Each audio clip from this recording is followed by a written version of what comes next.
If you're like me, you probably used to like Yellowstone, maybe even love it. Back when the show was about protecting the Dutton Ranch and the links that John Dutton, his progeny, and some guy named Rip would go to protect it. Now the show is about waxing poetically about how the cowboy way of life is fading away in between a masturbatory amount of shots of said cowboy life and with as many product placements and ads for Taylor Sheridan's real life ranch as he can possibly fit in. I had no plans to review any of this remaining season of Yellowstone. Like most of you have been there from the beginning, I was going to watch silently and see how bad they fuck it up.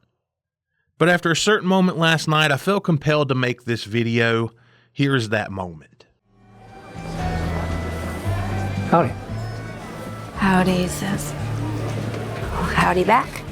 All the cocktails, true to their era, were served 100 years ago, and the recipes haven't changed. I recommend an old-fashioned if you like bourbon, and the bee's knees if you want something a little more lively. All right, maybe bring him an old-fashioned, and I'll have the bee's knees, but no lemon, no honey. 3 olives. So, a martini. No. Martini has vermouth. I don't want vermouth anywhere near it. Okay. Double shot of vodka. Tito's. We don't have Tito's. This is all we carry. Oh, they have their own vodka. Yeah, they have their own everything, ma'am. Before I get into the episode, let me just say 2 things. Fuck Taylor Sheridan, and fuck Paramount Plus, CBS, NBC, and the other 36 streaming services that this shit show appears on.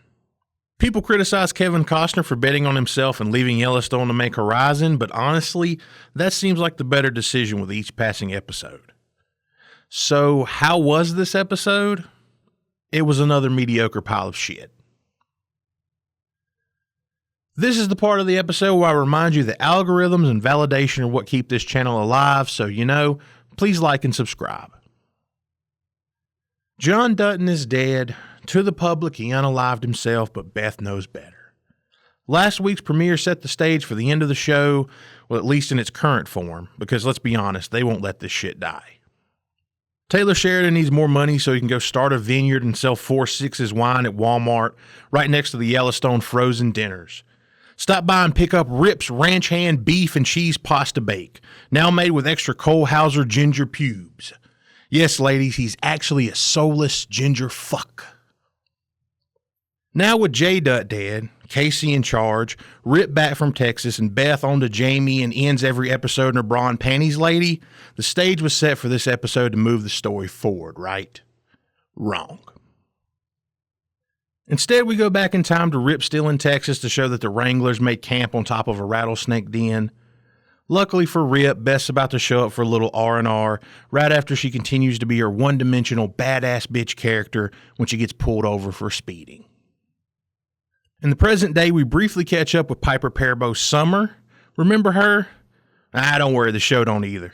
She's conveniently written out as Rip drops her off at the airport, but not before they have a heartfelt discussion about how cowboys will survive because, John Deere used to make wagons and now makes tractors, so everything will be fine.